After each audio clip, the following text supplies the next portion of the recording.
मनुष्य का जीवन में जो कुछ भी मनुष्य जो कुछ भी करता है उस करने का आधार क्या है? उस करने का आधार है आदमी जिस काम में फायदा देखता है उसी को करता है। बिना फायदे वाला काम कभी आदमी करता नहीं।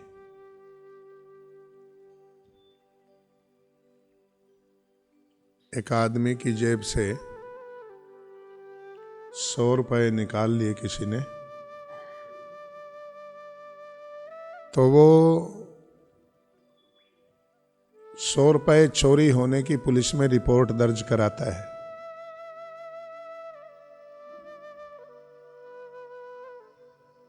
वही आदमी कई कार्यक्रम में, सत्संग में, गुरुकुल में, गौशाला में, हॉस्पिटल में कहीं जाता है तो लोग उसको कहते हैं कि यहाँ इन इन चीज़ों की ज़रूरत है, तो वो अपनी मर्जी से 1 लाख रुपए वहाँ पे दान देता है।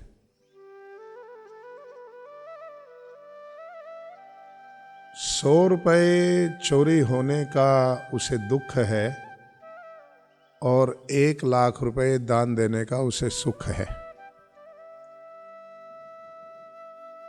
थोड़े पैसे चोरी होने का दुख क्यों है और अधिक पैसे जाने का सुख क्यों है? इकोनॉमिकली यदि थोड़ा हिसाब किताब देखा जाए तो 1 लाख रुपए तो बहुत ज़्यादा है और 100 रुपए तो बहुत थोड़े हैं। पर 100 रुपए जाने का उसे बड़ा गम है और 1 लाख रुपए जाने का उसे आनंद है। ऐसा क्यों? क्योंकि 1 लाख रुपए उसने अपनी मर्जी से दिए हैं और लाभकारी समझ करके दिए हैं कि यहां देने का फायदा है, देने का लाभ है। और 100 रुपए उसकी मर्जी के खिलाफ गए, 100 रुपए मजबूरी में गए हैं। वो यदि वो उसके बस में होता तो वो जाने नहीं देता। तो संसार में आपने एक कहावत सुनी होगी, पहले लोग शुरू से ही कहते आए, मजबूरी का नाम, क्या जबरदस्त कहावत याद है। ऐसे तो वेद के मंत्र याद नहीं है लोगों को, हैं? सब ने एक स्वर में बोल दिया, हैं?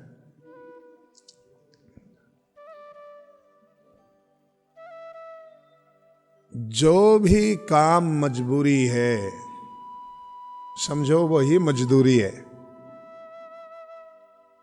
मजदूर और मजबूर में कोई अंतर नहीं होता। मजदूर भी बेचारा मजबूर है आने के लिए। यदि आप घर बैठे बैठे उसको 500 रुपए देते रहें दिहाड़ी के तो वो क्यों आएगा? मजबूरी है, आना है, काम करना है, तब रोटी कपड़ा कुछ चलना है। तो लाभ का पता किससे चलता है? ये तो तय हो गया कि आदमी फायदे का काम करता है, घाटे और नुकसान का काम आदमी करता नहीं। तो फायदे का, लाभ का किससे पता चले कि इस काम को करने में फायदा है और इस काम को करने में नुकसान है? ऋषि दयानंद जी महाराज की इतनी बड़ी कृपा है कि वो बड़ा विलक्षण उन्होंने एक कार्य किया।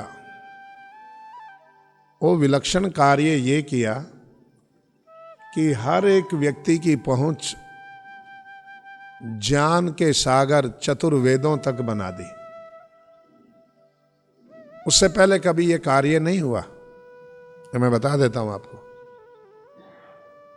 सृष्टि के आदि से लेकर के और ऋषि दयानंद जी महाराज तक कभी आम आदमी की पहुंच में चारों वेद इस तरह नहीं रहे जिस तरह ऋषि दयानंद जी महाराज ने करवाए।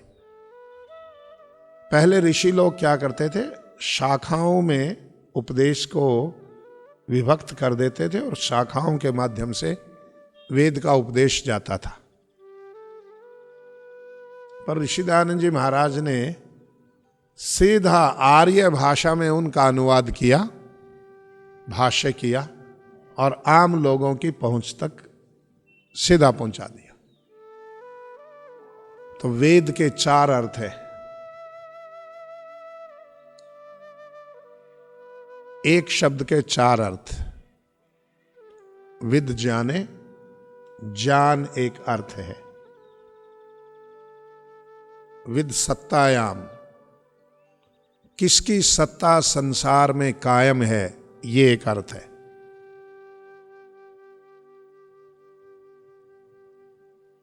विद जाने, विद सत्तायाम, विद विचारणे, किसका विचार हमें करना चाहिए, ये एक अर्थ है। कौन सी सत्ताएं हैं जिनका सदा विचार करते रहना चाहिए, विचार एक अर्थ है। विदलरी लाभे, लाभ एक अर्थ है कि किसका ज्ञान, किसका विचार और किसकी सत्ता से क्या लाभ है, लाभ भी एक अर्थ है। एक शब्द के 4 अर्थ और चारों ही घटते हैं दुनिया में, 4 के 4। तो लाभ और हानि का निश्चय आदमी किससे करता है? लाभ और हानि का निश्चय आदमी ज्ञान से करता है। जितना जितना निर्भ्रांत और शुद्ध ज्ञान होगा व्यक्ति का, उतना उतना लाभ भी। अभी बता रहे थे ना, जितेंद्र आर्य जी कह रहे थे स्वामी श्रद्धानंद जी महाराज ने अपनी सारी संपत्ति बेच दी। क्यों बेच दी?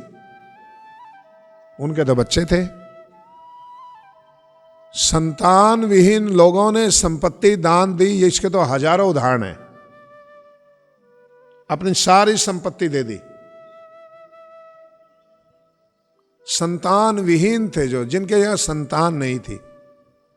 लाला ज्योति प्रसाद गुरुकुल कुरुक्षेत्र सारा दान में दिया उन्होंने, उनके संतान नहीं थी। वो और उनकी पत्नी हरिद्वार में गंगा जी स्नान करने गए थे। गंगा स्नान करके बाहर किनारे पे बैठे हुए धूप सेक रहे थे, तो देखा रेल आई, हजारों आदमी अपने अपने कंधे पे बिस्तरा उठा करके और भागे चले जा रहे हैं। उन्होंने देखा ये भीड़ कहां जा रही है।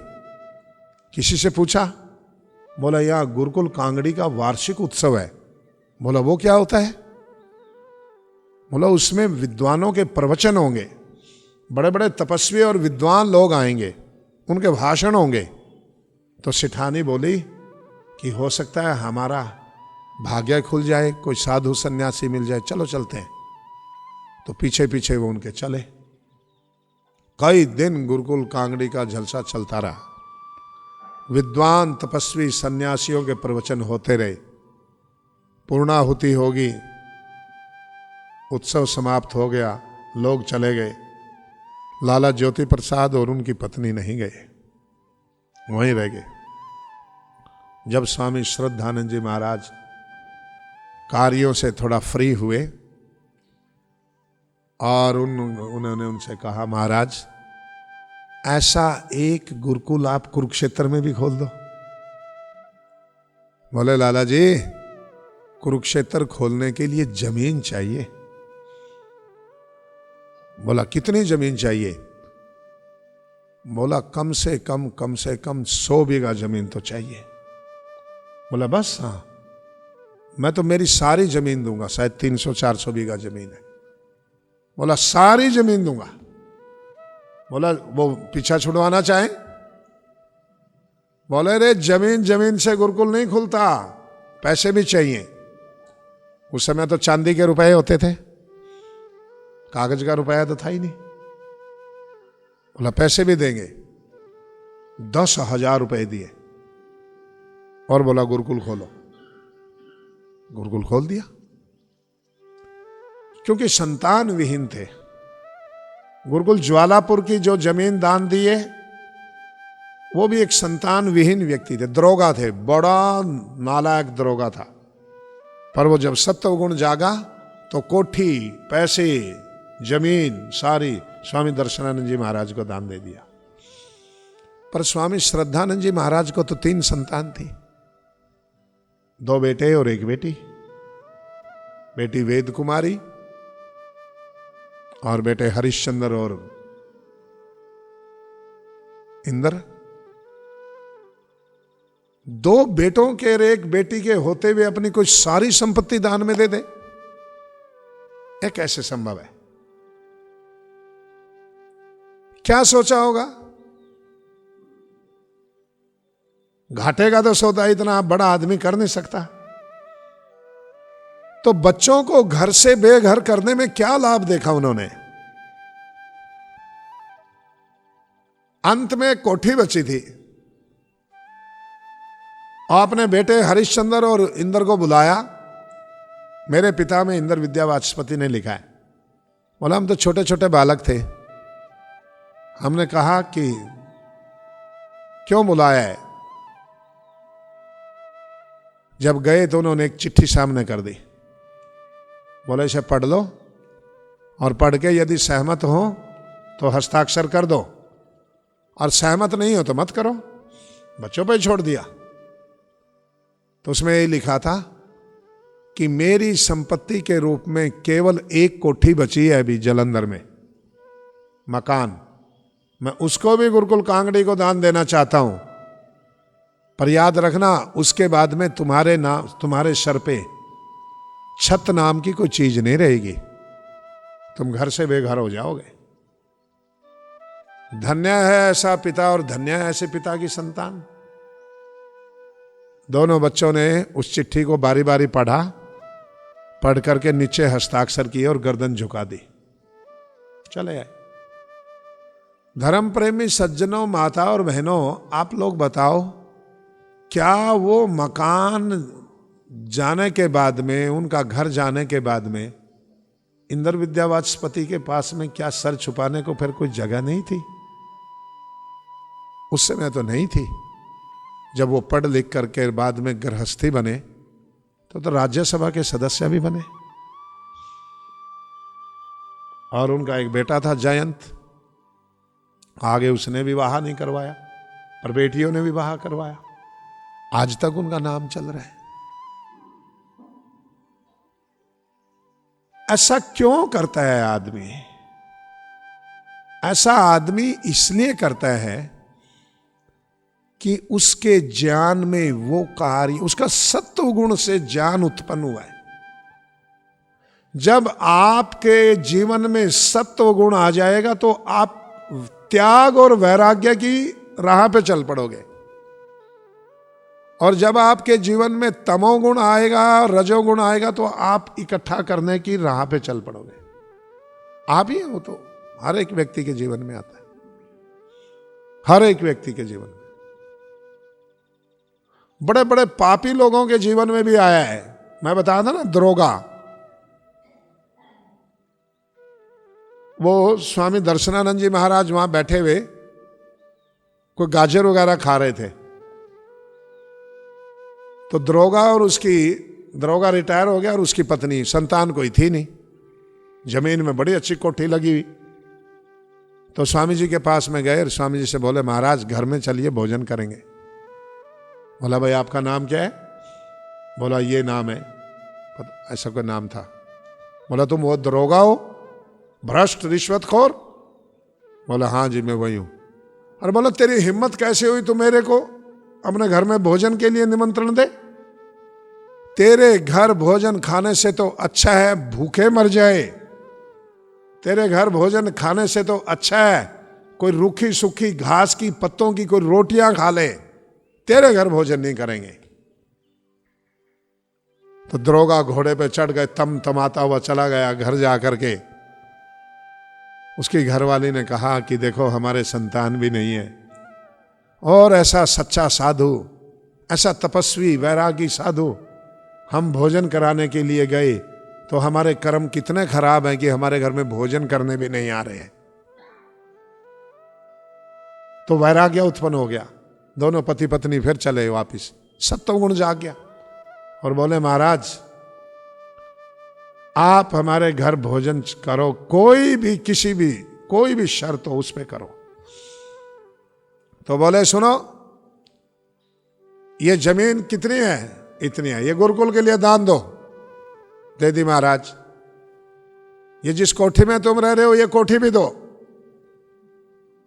दे दी महाराज। फिर बोले ये जो तुमने पैसा धन जो इकट्ठा कर रखा है वो भी सारा गुरुकुल बनाने में लगाओ। बोला लगाया महाराज। बोला फिर हम भोजन करने चलेंगे।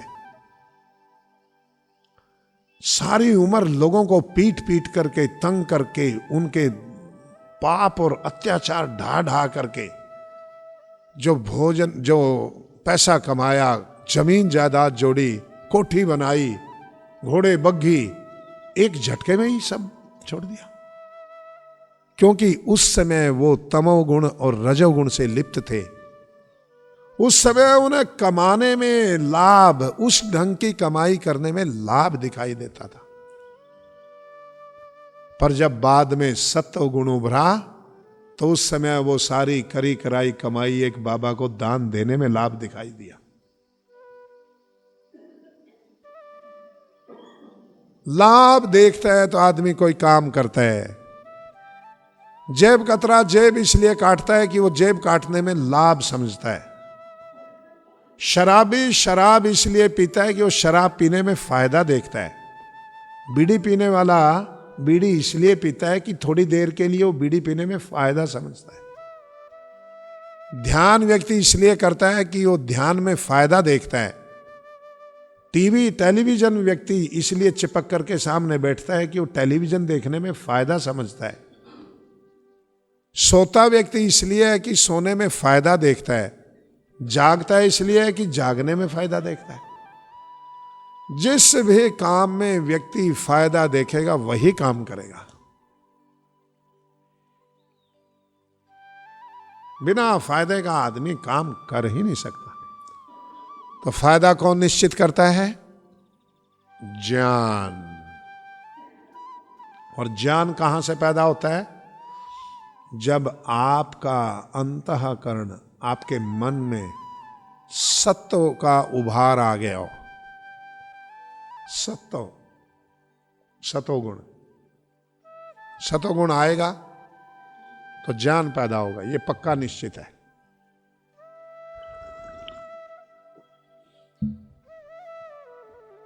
बिना सतोगुण के ज्ञान नहीं, वो तो इनफॉर्मल। यूं तो ज्ञानी सब है, पर वो जो तात्विक ज्ञान है जिससे तत्व का पता चलता है। आज 24 नवंबर है, गुरु तेग बहादुर का आज शहीदी दिवस है। आज ही के दिन उनका बलिदान हुआ था। अपनी विचारधारा के लिए गर्दन कटाना, अपने प्राणों की आहुति देना, ये तो इतिहास में भरा पड़ा है, बहुत सुना है। पर दूसरों की विचारधारा के लिए अपने प्राणों की आहुति देने का उदाहरण केवल गुरु तेग बहादुर है। आप कल्पना नहीं कर सकते। कश्मीर से ब्राह्मण चले और बोले महाराज वो औरंगजेब का जो सूबेदार है वो हमें बहुत तंग करता है, हमारा धर्म परिवर्तन कराता है, आप हमारी रक्षा कीजिए। तो बड़े चिंता मगन बैठे हैं। 8 साल का गोविंद राय बालक बोलता है अपने पिता को, क्यों चिंतित हैं महाराज, क्यों चिंतित हैं? बोले ये कश्मीर से ब्राह्मण आए और इनका बहुत बड़ा व्यथा और कष्ट है, ये सुना नहीं जाता, इसको कैसे दूर करें? बोला बताओ आपसे ज्यादा कौन जानता क्या है? बोला किसी महापुरुष का बलिदान हो तो इनका कष्ट मिटे। 8 साल का बालक बोल रहा है। बोला फिर आपसे बड़ा महापुरुष कौन है जिसका बलिदान हो? और उन्होंने 1 मिनट नहीं लगाई, पंडितों को कहा जाओ और औरंगजेब के सूबेदार को बोल दो कि पहले गुरु तेग बहादुर का धर्म परिवर्तन करो, फिर हम सब मुसलमान बन जाएंगे। और बालक को गुरु गद्दी सौंप करके दिल्ली की तरफ चल पड़े। यहीं दिल्ली में औरंगजेब ने गिरफ्तार करवा लिया। 3 शर्तें रखी, या तो अपना धर्म बदल लो, या कोई चमत्कार दिखाओ, और या फिर मरने के लिए तैयार हो जाओ, सर तन से जुदा। तो गुरु गोविंद सिंह जी ने कहा धर्म तो मैं बदलता नहीं, और धर्म के लिए तो मेरा जीवन है। रही बात चमत्कार दिखाने की, चमत्कार दिखाना परम पिता परमेश्वर की आज्ञा के विपरीत है। परम पिता परमेश्वर की आज्ञा के विपरीत है, उसकी शान के खिलाफ है। कोई चमत्कार नहीं है, ये उस परम पिता परमेश्वर की सृष्टि है, यही सबसे बड़ा चमत्कार है। हाँ, जिस धरती पे आप हो ना, इस धरती से बड़ा कोई चमत्कार ही नहीं।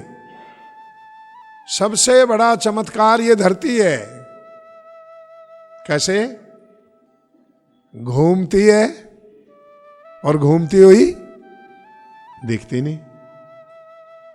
अच्छा चलो, बहुत थोड़ी स्पीड पे घूमती, इसलिए नहीं पता चलता। कितनी स्पीड पे घूमती है? 1 घंटे में 1000 माइल और 1600 किलोमीटर 1 घंटे में। 1 सेकंड में लगभग आधा किलोमीटर। ये तो अपनी धुरी पे घूम रही है। इतना सा चमत्कार होता तो भी कोई बड़ी बात नहीं थी। एक और चमत्कार है, एक ही चीज में 2 गति। कोई दुनिया में आपको देखने में नहीं मिलेगी एक चीज में 2 गति एक समय पे। एक समय पे एक चीज 2 गति। आपकी कार एक समय पे एक ही गति पे चलेगी, या तो वो 80 पे चलेगी, या 100 पे, या 60 पे। एक समय में 2 गति पे नहीं चल सकती। धरती एक समय पे 2 गति है इसकी। अपनी धुरी है, उस पे तो घूमती है 1600 किलोमीटर प्रति घंटे की स्पीड से। और जब उससे तो बनते हैं दिन रात। जब अपनी धुरी पे घूमती है उससे क्या बनता है? दिन और रात।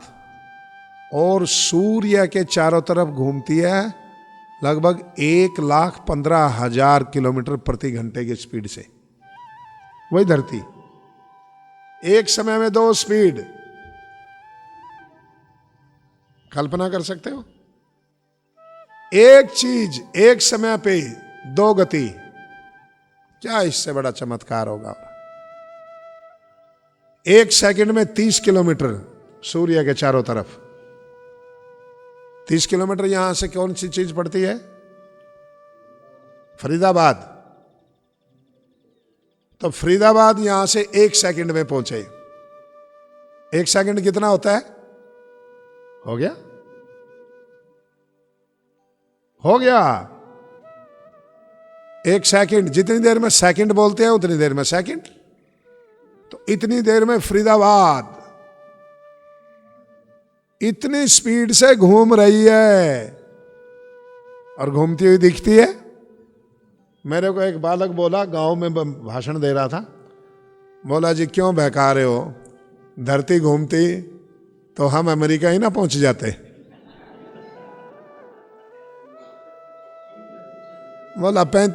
बोला हम 35-35 लाख रुपए देवें अमेरिका जाने के, और वो मैक्सिको की दीवार कूद के पहुंचते हैं। बोला धरती ये घूमती तो 1 दिन 2 दिन 10 दिन हम अमेरिका ही पहुंच जाते। और मैंने कहा हाँ, वहाँ अमेरिका जाके फिर तो इस धरती पे से उतर के और अमेरिका में बैठ जाता। बोला जी ना, अमेरिका भी धरती पे ही है, वो भी साथ ही साथ घूम रहा है।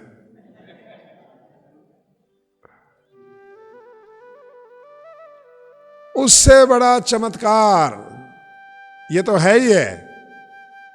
इससे बड़ा चमत्कार क्या है? इससे बड़ा चमत्कार एक और है। पानी धरती पे है, धरती में पानी में धरती है। बताओ क्या है? पानी में धरती है या धरती पे पानी है? हैं? धरती पे पानी है या पानी में धरती है? अच्छा, दोनों तरह के वोट डल रहे हैं। अच्छा, जो धरती पे पानी है वो हाथ उठाओ एक बार, मेरे को पता चले। धरती पे पानी है, ठीक है। अब दूसरे उठाओ कि धरती में पानी है, ना सॉरी, पानी में धरती है। पानी में मतलब पानी में धरती है, पानी पर और पानी में तो। अच्छा ठीक है। और ये बीच में कौन है? कमाल है। कुछ ने हाथ उठाए कि धरती पे पानी है, कुछ ने उठाया कि पानी में धरती है, सॉरी पानी में धरती है, और कुछ ने दोनों में ही नहीं उठाया। तो तुम बता दो जी कहां है फिर? तुम कोई अपनी अलग से चीज बताओ कि क्या है। सुनो, धरती पे पानी है, पानी में धरती नहीं है। धरती के ऊपर पानी है ना? पर विलक्षण देखो, विलक्षणता देखो। मान लिया ये ऊपर वाला हिस्सा है, यहां भी पानी है, यहां वाला तो पानी चलो धरती के ऊपर दिखता है। ये जो नीचे वाला हिस्सा है, नीचे भी तो हिस्सा है ना धरती का, यहां भी पानी है। यहां वाला पानी किसके सहारे टिका हुआ है? क्योंकि उसके नीचे तो रिक्त स्थान है, खाली है, आकाश है। यहां बराबर में भी पानी है और बाहर खाली स्थान है, रिक्त है, आकाश है। इधर भी पानी है, बाहर खाली स्थान है, बिल्कुल आकाश है, रिक्त है। चलो ऊपर वाला ये मान ले कि वो तो धरती के ऊपर यूं टिका हुआ है, पर नीचे भी तो है। नीचे पानी है और 1600 किलोमीटर प्रति घंटे की स्पीड से अपनी धुरी पे 1,15,000 लगभग, 1 लाख से ऊपर है। एग्जैक्ट मुझे डाटा याद नहीं, पर 1,5 से ऊपर है, इतना पता है। 1,7 है या 1,12 है या 1,15 है। वो सूर्य के चारों तरफ घूम रही है और पानी की एक बूंद टूट के नहीं गिरती। फिर भी लोग पूछते हैं कि भगवान कहाँ है? ये चमत्कार है। तो गुरु तेग बहादुर से औरंगजेब ने बोला चमत्कार दिखाओ। बोला रे परम पिता परमेश्वर की आज्ञा के विपरीत है, क्या चमत्कार दिखाएं? तो बोला फिर तैयार हो जाओ। तो कोतवाली है ना, ये जहां गुरुद्वारा शीशगंज है, यहां कोतवाली थी, यहां जेल में डाल के रखा। भाई मतीदास, सतीदास और भाई दयाला उनके सामने ही शहीद कर दिए, चीरा ला दिया मतीदास सतीदास को तो, और दयाला को भी। अंत में फिर तलवार से अलग कर दिया सिर। सिर कटाने में क्या फायदा देख रहे थे? अब वैसे तो कटाया नहीं, सिर कटवाने में भी लाभ देखा ना। हमारे तो थोड़ा सा वो नेल कटर से थोड़ा नाखून काटें और कच्चा नाखून कट जाए तो हम थप्पड़ मार देंगे किसी को। थोड़ा सा नाखून कच्चा काट दे नाई या और कोई सेवक, उसको तो थप्पड़ मार देंगे, अरे तूने नाखून कच्चा काट दिया। वो तो सिर कटवा रहे हैं। हानि तो है नहीं देख रहे हैं, तो लाभ देख रहे हैं। सिर कटवाने में लाभ है। क्या लाभ है? परम पिता परमेश्वर की आज्ञा का पालन करना, निर्बल की रक्षा करना, अत्याचारी अन्यायी का मुकाबला करना। महर्षि दयानंद जी महाराज बताते हैं ना, मनुष्य के जीवन, मनुष्य की परिभाषा, जो मनुष्य कौन? मनुष्य उसी को समझना जो अन्यों के सुख दुख हानि लाभ आत्मवत समझे। तो गुरु तेग बहादुर ने कश्मीरी पंडितों का दुख अपना दुख समझा। ये मनुष्य की पहचान है। और उससे आगे इतना ही नहीं, केवल इतना ही नहीं, आगे एक और है क्वालिफिकेशन। क्या? अन्यायकारी चक्रवर्ती सम्राट से भी ना डरे, और धर्मात्मा निर्बल से भी डरता रहे। जो धर्मात्मा हो तो कमजोर हो, निर्बल हो, उससे भी डरे, और अन्यायकारी अत्याचारी चक्रवर्ती सम्राट से भी ना डरे। 25 वर्ष हो गए थे लगभग औरंगजेब को दिल्ली की गद्दी पे बैठे हुए। पहले 10-12 वर्ष तो अपने बाप को जेल में डाल करके रखा, भाइयों को मारा, भतीजों को निपटाया, इसी में निकल गए पहले 12 वर्ष तो। फिर बाद के 12 वर्ष और शासन में लगा, अत्याचार किए। तो अन्यायी अत्याचारी चक्रवर्ती सम्राट से भी ना डरे, और धर्मात्मा निर्बल से भी डरता रहे। इतना ही नहीं, एक तीसरी क्वालिफिकेशन और है मनुष्य होने की। वो क्या है? कि अत्याचारी अन्यायी का बल की हानि सदा करे, भले ही उसमें उसके प्राण चले जाए। तो गुरु तेग बहादुर जी के प्राण चले गए। महर्षि दयानंद जी महाराज लिखते हैं, और धर्मात्माओं का बल बढ़ाते रहे। इस मानव रूप धर्म का पालन करने में भले ही उसके प्राण चले जाएं,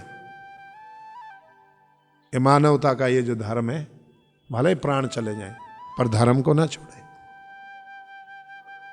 तो कोई आदमी कोई भी कार्य कर रहा है तो उसके करने में वो फायदा समझता है। एक आदमी ने कहीं कब्जा कर रखा है, वो कब्जा करने में फायदा समझता है। एक ने कहीं दान दे रखा है, वो दान देने में फायदा समझता है। एक आदमी किसान खेत में बैठा है, उसकी रोटी गई, 4 रोटी थी, 3 आदमी और आ गए, तीनों भूखे थे। उसने पीठ घुमाई और 4 रोटी खा गया, क्योंकि उसकी अपनी थी। उसमें क्या बुराई है? कहीं से चोरी नहीं लाया, छीन के नहीं लाया, अपनी रोटी थी, खा ली। पर एक और आदमी है, उसकी भी 4 रोटियां आई, 3 व्यक्ति और भूखे आ गए, तो उसने 1 रोटी आप खाई, 1-1 रोटी तीनों व्यक्तियों को खिलाई, बांट के खाया। वो बांट के खाने में लाभ समझता है, तो उसने बांट के खाया। एक व्यक्ति अकेला खाने में लाभ समझता है, उसने अकेले खाया। तो इसका निर्णय कौन करे कि किस काम में क्या लाभ है और क्या हानि है? इसका निर्णय करेगा ज्ञान। और ज्ञान कौन सा करेगा? जो सत्व गुण के कारण उत्पन्न हुआ हो। और सत्व गुण कब उत्पन्न होता है?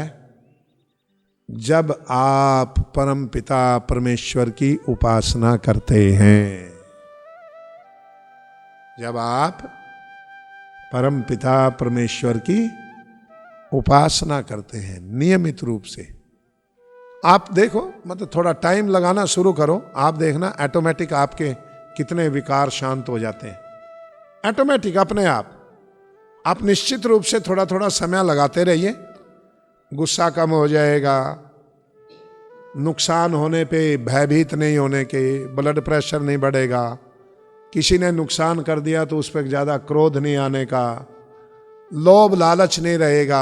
आदमी कहेगा अरे भाई एक दिन सब कुछ छोड़ के जाना है, क्या करना है यहाँ दुनिया में, जब ऐसी भावना आएगी तो किसी का नाजायज अधिकार नहीं कब्जाएगा, किसी निर्बल को नहीं सताएगा, मन में कोई लालच नहीं आएगा, लोभ नहीं आएगा। ये इतना फायदा बहुत है, तभी सत्वगुण बढ़ता है। तो उपासना कैसे करें? उसके लिए आंखें बंद करो, थोड़ी देर के लिए शांत हो जाइए और मेरे साथ मिलकर के 3 बार ओंकार का जाप कीजिए।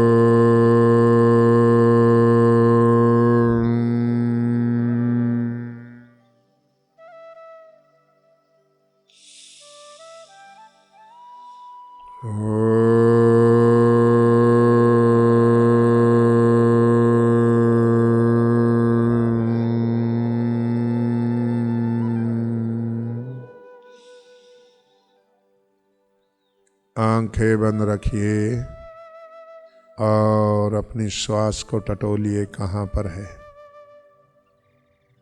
श्वास को पकड़िए, कितनी गहरी, कितनी लंबी, कितनी पतली, कहाँ तक जा रही है और कहाँ से लौट के वापिस आ रही है। श्वास के साथ मन को एक कर दीजिए।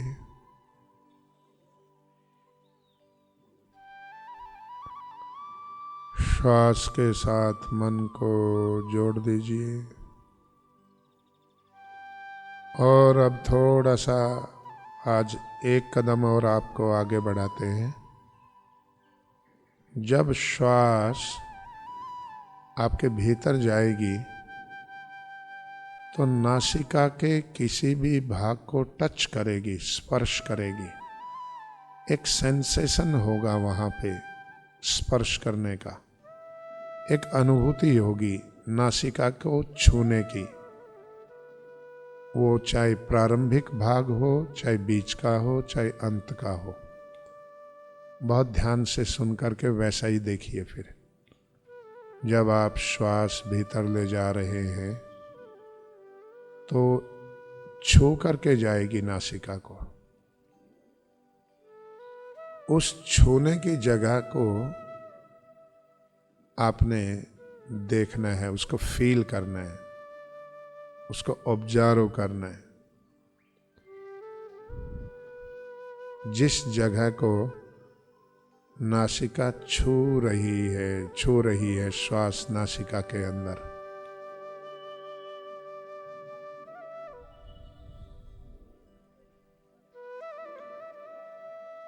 जहां भी टच होता है उस टच पे मन को टिका, उस टच से मन को जोड़ना है आपने। बस टच को अनुभव करना है, फील करना है, एक सेंसेशन, एक अनुभूति। बिना टच किए एक भी श्वास भीतर नहीं जाएगी।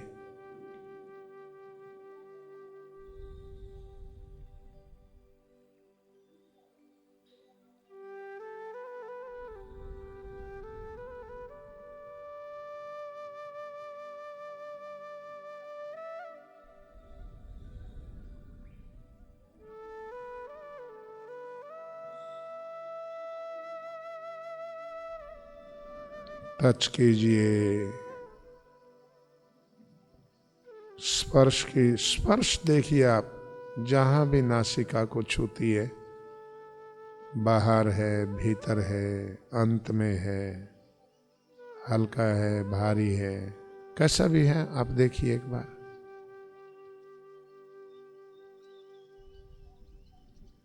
इसी को, स्पर्श को कंटिन्यू करना है, बिना स्पर्श किए, बिना अनुभव किए, बिना छुए एक भी श्वास अंदर नहीं जाएगी। बस ये निश्चित कर लीजिए। हर श्वास नासिका को छू के अंदर जा रही है। हर श्वास छू रही है, हर श्वास स्पर्श कर रही है। बिना स्पर्श किए, बिना छुए एक भी श्वास नहीं जा रही है। बस इतना ध्यान कर लेंगे, मतलब इतना आप निश्चित कर लोगे तो आधा काम हो गया आपका।